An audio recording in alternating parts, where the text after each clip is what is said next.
News खबरों का सारथी।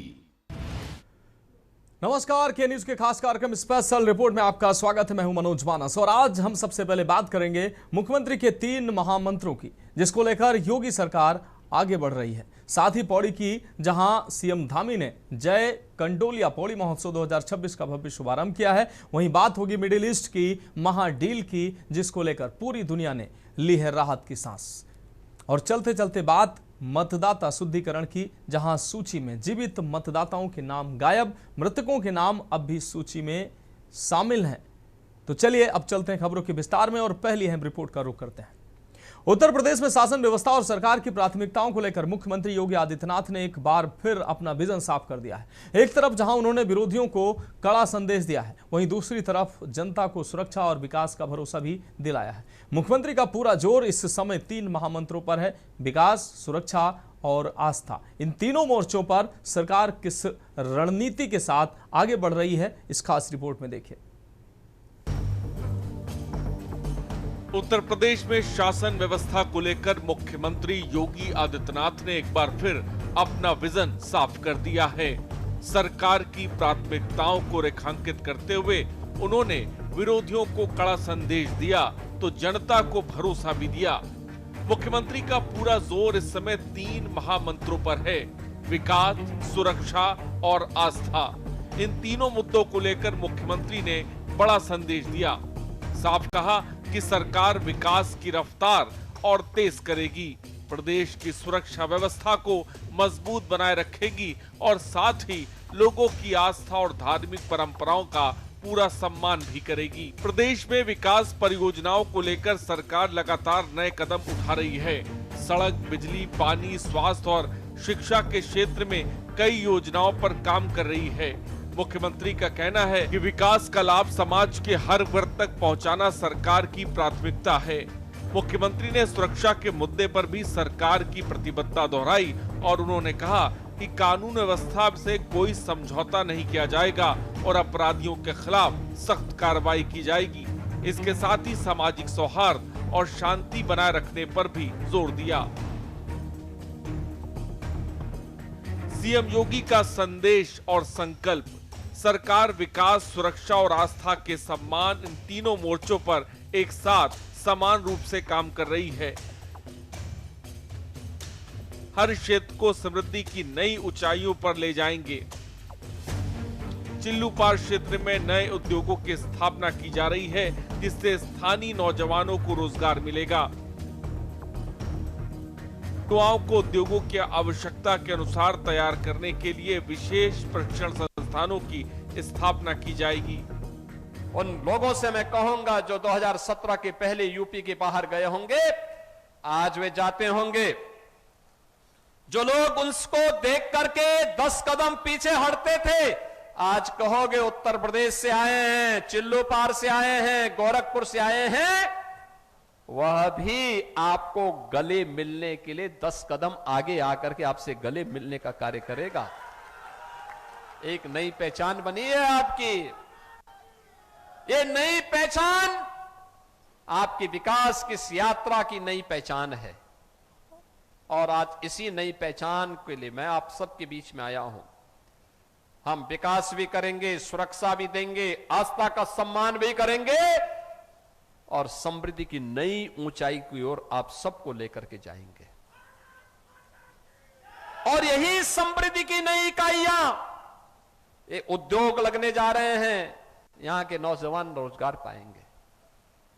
ये केवल उद्योग नहीं लगना है, हम वहां पे ऐसे इंस्टीट्यूशंस खोलेंगे जहां पर उस उद्योग के लिए उन नौजवानों को ट्रेनिंग दी जाएगी और फिर उन नौजवानों को वहां पे उस उद्योग में नौकरी भी दी जाएगी।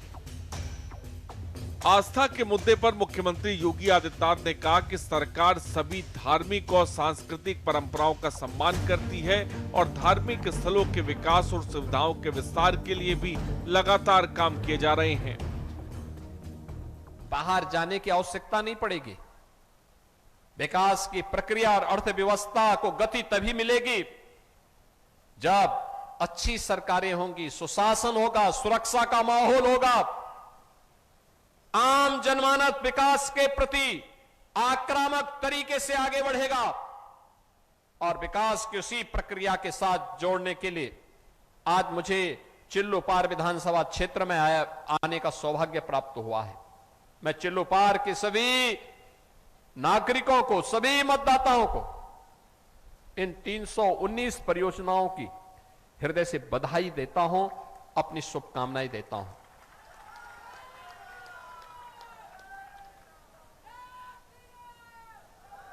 ये सोमावती यानी पुरुषोत्तम मास का सोमावती अमावस्या के पूर्व आपको मिलने वाला एक सौगात है।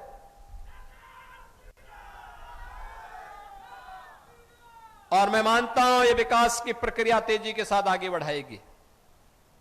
विकास का कोई दूसरा विकल्प नहीं होगा और ये तभी होगा जब अच्छे लोग चुने जाएंगे, अच्छी सरकारें आई तब जब अच्छे लोग चुन करके। साफ है, मुख्यमंत्री ने अपने संदेश से एक तरफ जहां अपराधियों को कड़ा रुख दिखाया, वहीं दूसरी तरफ विकास और आस्था के संगम से उत्तर प्रदेश को एक नई दिशा देने की कोशिश की है। अब देखना होगा कि सरकार की इन प्राथमिकताओं का जमीन पर कितना असर दिखाई देता है। स्पेशल रिपोर्ट के न्यूज़ इंडिया।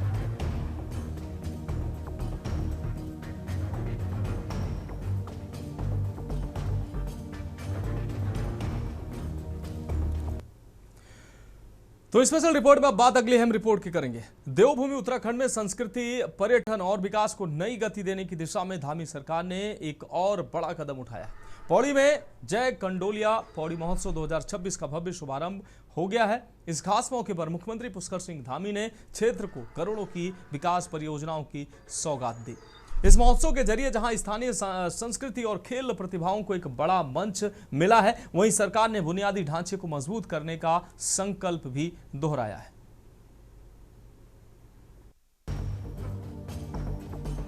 देवभूमि उत्तराखंड में संस्कृति, पर्यटन और विकास को नई गति देने की दिशा में एक और बड़ा कदम उठाया गया। पौड़ी में जय कंडोलिया पौड़ी महोत्सव 2026 का भव्य शुभारंभ हुआ। इस अवसर पर मुख्यमंत्री ने विभिन्न विकास कार्यों का लोकार्पण और शिलान्यास करते हुए क्षेत्र के लिए नई सौगातों की घोषणा की। महोत्सव के जरिए जहां स्थानीय संस्कृति और खेल प्रतिभाओं को मंच मिला, वहीं विकास परियोजनाओं के माध्यम से सरकार ने जनहित और आधारभूत ढांचे को मजबूत करने का संदेश दिया। पौड़ी की ऐतिहासिक और सांस्कृतिक पहचान रहे जय कंडोलिया महोत्सव का शुभारंभ उत्साह और जन भागीदारी के साथ हुआ। महोत्सव में खेल प्रतियोगिताएं, सांस्कृतिक प्रस्तुतियां, मैराथन, साइकिलिंग और स्थानीय लोक संस्कृति की झलक देखने को मिल रही है। सरकार का उद्देश्य इस आयोजन को केवल सांस्कृतिक उत्सव तक सीमित न रखकर पर्यटन और स्थानीय अर्थव्यवस्था को भी मजबूती देना है। आज ये काम पौड़ी में शानदार शुरू हुआ। एक यहाँ आने से पहले मैंने साइंस म्यूजियम का उद्घाटन किया और उसका साइंस सिटी का भ्रमण किया। शानदार उसका यहाँ पर स्थापना उसकी हुई है, वो खुला हुआ है, म्यूजियम बना हुआ है। मैं आप सब लोगों से ये अनुरोध करता हूँ कि आप सब लोग उस म्यूजियम को देखने के लिए जरूर जाइएगा। जब भी आपको समय मिले तो आपको सच में एक अच्छा अनुभव वहां पर होगा। और इसके यहाँ पर स्थापित होने से साइंस सिटी पूरे उत्तराखंड के छात्र छात्राओं पे तथा भावी वैज्ञानिकों पे जो उनके सपने हैं, उन सपनों को नई उड़ान देने के साथ साथ हमारे बच्चों के अंदर कैसे नवाचार आता है, कैसे साइंस और टेक्नोलॉजी कैसे उनके दिलो दिमाग को हर तरफ आगे बढ़ने के लिए प्रेरित करेगी और उनकी नवाचार की भावना को मजबूत करेगी। भाइयों बहनों, आज का दिन पौड़ी के इतिहास में विकास और प्रगति के एक नए अध्याय के रूप में भी अंकित होने जा रहा है, क्योंकि आज अभी कार्यक्रम शुरू होने से पहले हमने यहाँ के सर्वांगीण विकास को गति प्रदान करने के लिए 19 योजनाओं का 110 करोड़ रुपए की लागत से उनका आज उद्घाटन यहाँ पर किया गया है, शिलान्यास और उनका लोकार्पण हुआ है। विकास योजनाओं की सौगात, जिला चिकित्सालय में आधुनिक स्वास्थ्य सुविधाएं, नए ग्रामीण संपर्क मार्गों का निर्माण, पर्यटन को बढ़ावा देने हेतु कंडोलिया थीम पार्क, पेयजल किल्लत दूर करने हेतु नई जल योजनाएं, स्थानीय कलेक्ट्रेट एवं प्रशासनिक भवन सुदृढ़ीकरण, शिक्षा एवं खेल मैदानों का आधुनिकीकरण। महोत्सव के मंच से मुख्यमंत्री ने नई विकास योजनाओं का लोकार्पण और शिलान्यास किया। सरकार का दावा है कि सड़क, पर्यटन, बुनियादी सुविधाओं और जन कल्याण से जुड़े इन कार्यों से क्षेत्र के लोगों को सीधा लाभ मिलेगा। राज्य सरकार लगातार धार्मिक, सांस्कृतिक और पर्यटन स्थलों को आधुनिक सुविधाओं से जोड़ने का काम कर रही है। इसी नीति के तहत प्रदेश में पर्यटन और कनेक्टिविटी बढ़ाने के लिए अनेक परियोजनाएं आगे बढ़ाई जा रही हैं। सरकार का कहना है कि ऐसे आयोजन स्थानीय युवाओं को अवसर देने के साथ साथ स्वरोजगार और पर्यटन आधारित अर्थव्यवस्था को भी बढ़ावा देते हैं।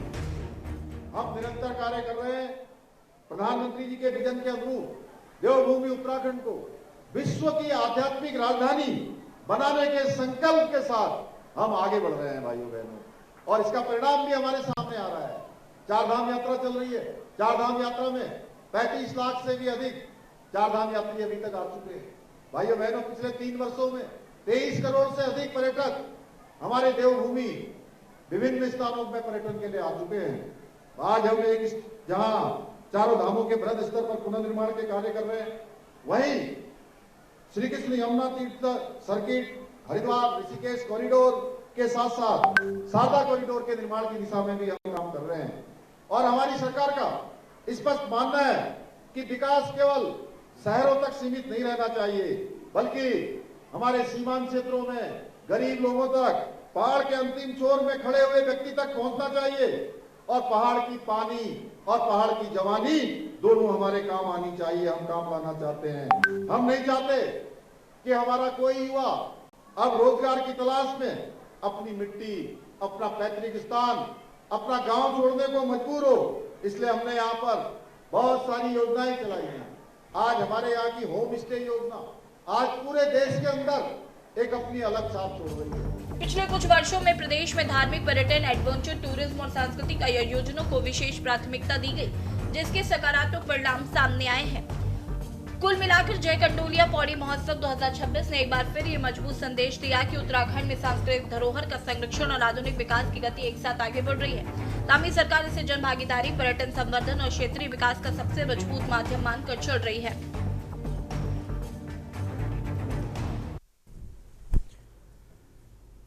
अब बात अगली रिपोर्ट की करेंगे। दशकों की कड़वाहट, तनाव और कड़े प्रतिबंधों के दौर को पीछे छोड़ते हुए अमेरिका और ईरान ने एक ऐतिहासिक शांति समझौते पर दस्तखत कर दिए हैं। इस महाडील ने न सिर्फ मिडिल ईस्ट बल्कि पूरी दुनिया ने इस महाडील से राहत की सांस ली है। भारत के प्रधानमंत्री नरेंद्र मोदी ने इस समझौते का पुरजोर स्वागत करते हुए इसे वैश्विक शांति के लिए एक मील का पत्थर बताया है। आखिर इस ऐतिहासिक समझौते से भारत के लिए कौन से नए रास्ते खुलने वाले हैं और देश की अर्थव्यवस्था को इससे कितना बड़ा बूस्ट मिलेगा, इस खास रिपोर्ट में देखिए। दशकों की कड़वाहट और प्रतिबंधों के दौर को पीछे छोड़ते हुए अमेरिका और ईरान ने एक ऐतिहासिक शांति समझौते पर दस्तखत कर दिए हैं। इस डील ने न सिर्फ मिडिल ईस्ट बल्कि पूरी दुनिया ने राहत की सांस ली है। इस बीच भारत के प्रधानमंत्री नरेंद्र मोदी ने इस समझौते का पुरजोर स्वागत किया। पीएम मोदी ने कहा कि मैं इस समझौते का तहे दिल से स्वागत करता हूं। यह न केवल वैश्विक शांति के लिए एक मील का पत्थर है, बल्कि इससे क्षेत्रीय स्थिरता और आर्थिक विकास को एक नई ऊर्जा मिलेगी। आखिर इस डील से भारत को क्या बड़े फायदे होने वाले हैं? सबसे पहले आपको बताते हैं प्रधानमंत्री ने अपने एक्स पोस्ट पर क्या लिखा। मैं पश्चिमी एशिया में चल रहे संघर्ष को खत्म करने के लिए अमेरिका और ईरान के बीच हुए समझौते का स्वागत करता हूं। इस तनाव ने विश्व भर में गंभीर आर्थिक व्यवधान खड़ा किया है और कई देशों में जानमाल का नुकसान भी हुआ है। प्रधानमंत्री मोदी का यह बयान बताता है कि भारत इस डील को कितनी शिद्दत से देख रहा है। नई दिल्ली हमेशा से बातचीत और डिप्लोमेसी के जरिए विवादों को सुलझाने का पक्षधर रहा है। जब दुनिया दो धड़ों में बटी नजर आ रही थी, तब भारत ने ईरान और अमेरिका दोनों के साथ अपने संतुलन को बनाए रखा। अब जब दोनों देश हाथ मिला चुके हैं, तो भारत की कूटनीति की भी बड़ी जीत मानी जा रही है। भारत के लिए क्यों है ये महाडील? सस्ता कच्चा तेल ईरान पर से प्रतिबंध हटने से भारत को फिर से सस्ता ईरानी तेल मिल सकेगा। भारत द्वारा विकसित चाबहार बंदरगाह पर अब बिना किसी अमेरिकी डर के काम होगा। INSTC कॉरिडोर की रफ्तार रूस और सेंट्रल एशिया तक पहुंचाने का रास्ता सुरक्षित और तेज होगा। इन सब के बीच इस महाडील से पेट्रोल डीजल की कीमतें काबू में रहेंगी और आम जनता को बड़ी राहत संभव है। वहीं दूसरी तरफ ईरान के उप विदेश मंत्री काजिम गरीबाबादी ने सरकारी टीवी पर फोन पर पुष्टि की कि अमेरिका के साथ समझौता अंतिम रूप ले चुका है और शुक्रवार को स्विट्जरलैंड में इस पर आधिकारिक हस्ताक्षर होंगे। ईरानी सरकारी मीडिया ने अमेरिका और ईरान के बीच 14 बिंदुओं वाले एक समझौता ज्ञापन के मसौदे का ब्यौरा प्रकाशित करने का दावा किया। हालांकि इन बिंदुओं की आधिकारिक पुष्टि अभी किसी भी देश ने की नहीं है। महाडील मसौदे में ये बातें हैं शामिल: लेबनान समेत सभी मोर्चे पर स्थायी युद्ध विराम, अमेरिका की ओर से ईरान के आंतरिक मामलों में हस्तक्षेप न करने की प्रतिबद्धता, 30 दिनों के भीतर अमेरिकी नौसैनिक नाकेबंदी हटाना, 30 दिनों के भीतर ईरानी व्यवस्थाओं के तहत हुर्मुज़ स्ट्रेट को फिर से खोलना, अमेरिका और उसके सहयोगियों की ओर से ईरान के पुनर्निर्माण के लिए कम से कम $300 अरब देने की योजना, ईरानी तेल और ऊर्जा उत्पादों पर लगे प्रतिबंध समाप्त करना, परमाणु हथियार नहीं बनाने की ईरान की प्रतिबद्धता, अमेरिका की ओर से क्षेत्र में अपनी सैन्य मौजूदगी नहीं बढ़ाने और नए प्रतिबंध नहीं लगाने की प्रतिबद्धता। एक तरफ ये महाडील, वहीं दूसरी तरफ इस समझौते का सबसे सीधा असर भारत की आम आदमी की जेब पर पड़ने वाला है। एक समय था जब ईरान भारत को कच्चे तेल का दूसरा सबसे बड़ा सप्लायर था, लेकिन अमेरिकी प्रतिबंधों के कारण भारत को ईरान से तेल खरीदना बंद करना पड़ा था। अब राह साफ है, भारत को न सिर्फ तेल के नए विकल्प मिलेंगे बल्कि खाड़ी देशों पर निर्भरता भी संतुलित होगी। इसके अलावा भारत का डीम प्रोजेक्ट यानी चाबहार पोर्ट, जो प्रतिबंधों की तलवार लटकने के कारण धीमी रफ्तार से चल रहा था, अब वो सीधे सेंट्रल एशिया और यूरोप के लिए भारत का सबसे बड़ा गेटवे बनने जा रहा है। वहीं दूसरी तरफ इस डील के कई भू राजनीतिक मायने भी हैं।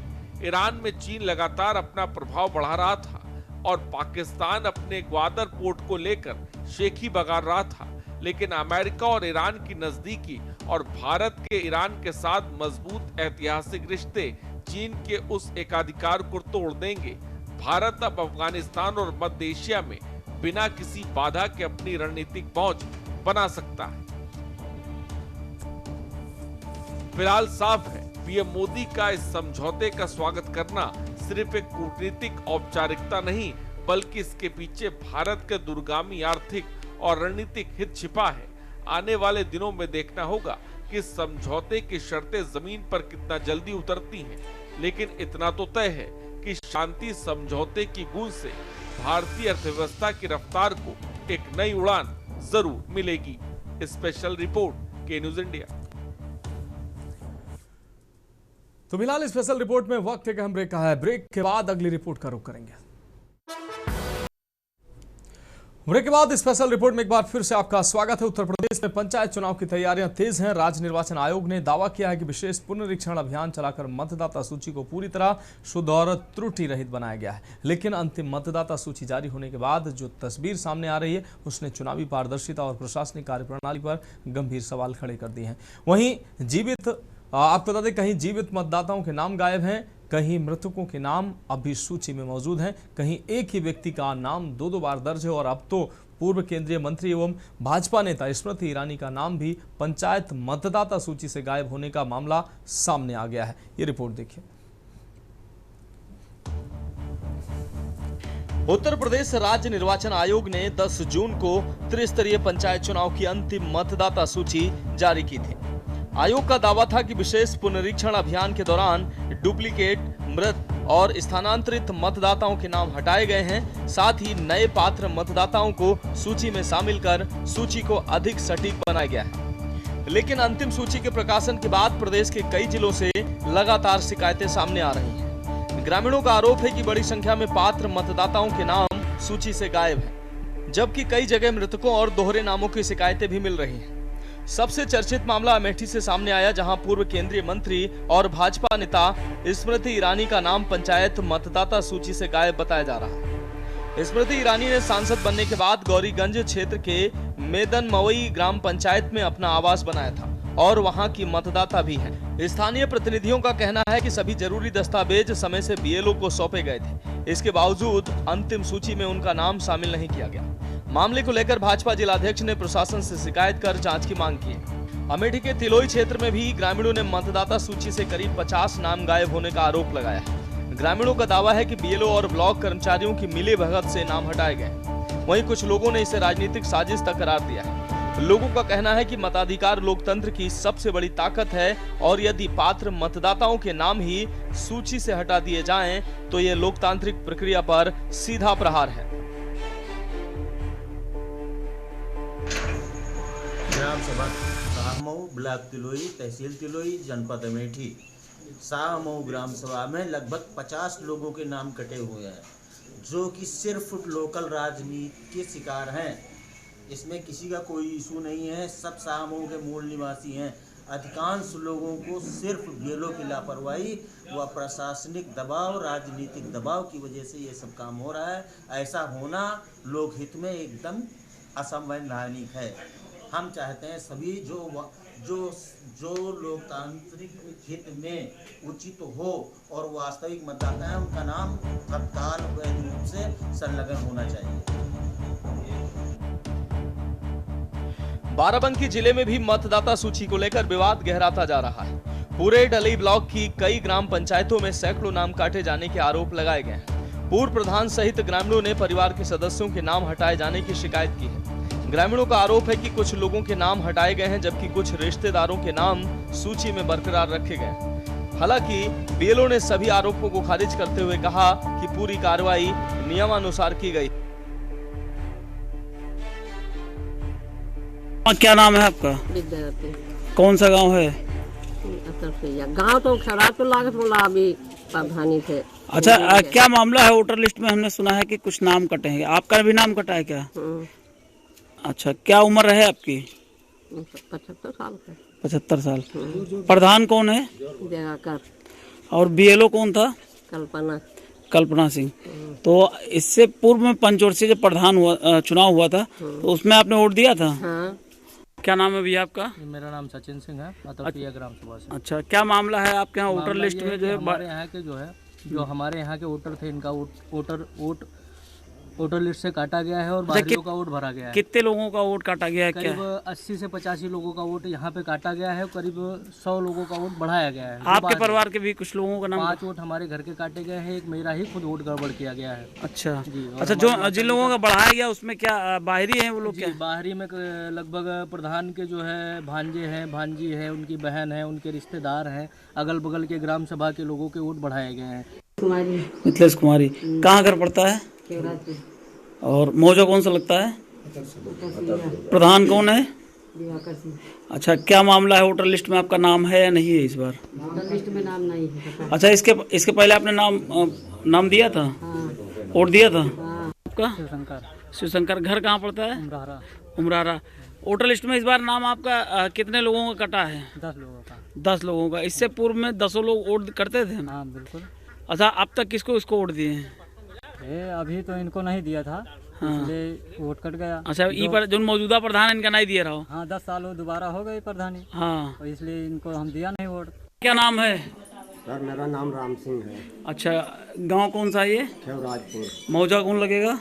अतरसुइया। प्रधान कौन है? प्रधान दिवाकर सिंह। अच्छा, क्या मामला है? हमने सुना है कि गांव में वोट बहुत कट गए हैं, वोटर लिस्ट में ऐसा क्या है? हाँ सर जी, ये वोट 45 वोट काट दिए हैं, हमेशा वोट देते रहे।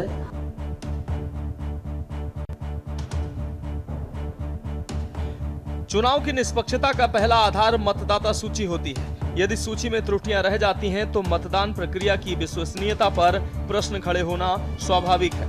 यही वजह है कि अब ग्रामीण जनप्रतिनिधि और राजनीतिक दल प्रशासन से दोबारा सत्यापन और निष्पक्ष जांच की मांग कर रहे हैं। सवाल यह है कि जब व्यापक पुनरीक्षण अभियान चलाया गया था तो इतनी बड़ी संख्या में शिकायतें आखिर क्यों सामने आ रही हैं? क्या ये तकनीकी त्रुटि है, प्रशासनिक लापरवाही है या फिर कहीं ना कहीं स्थानीय स्तर पर गड़बड़ी हुई है? इन सवालों के जवाब अब प्रशासनिक जांच और सुधारात्मक कार्रवाई से ही सामने आएंगे। मतदाता सूची सिर्फ नामों की सूची नहीं होती, ये लोकतंत्र में नागरिक की भागीदारी का अधिकार पत्र होती है। ऐसे में यदि पात्र मतदाता सूची से बाहर रह जाएं और मृतकों या डुप्लीकेट नामों की शिकायतें सामने आएं, तो चुनावी प्रक्रिया की निष्पक्षता पर सवाल उठना लाजमी है। अमेठी से स्मृति ईरानी का नाम गायब होने का मामला हो या बाराबंकी और तिलोई के ग्रामीणों की शिकायतें, इन घटनाओं ने एक बार फिर साबित कर दिया है कि पंचायत चुनाव से पहले मतदाता सूची की विश्वसनीयता सबसे बड़ी कसौटी बनने जा रही है। अब देखना होगा कि प्रशासन इन शिकायतों की जांच कर लोकतंत्र के इस सबसे महत्वपूर्ण दस्तावेज को कितना भरोसेमंद बना पाता है। स्पेशल डेस्क के न्यूज इंडिया। तो फिलहाल स्पेशल रिपोर्ट में आज के लिए मेरे साथ इतना ही। मुझे दीजिए इजाजत और आप देखते रहिए के न्यूज इंडिया।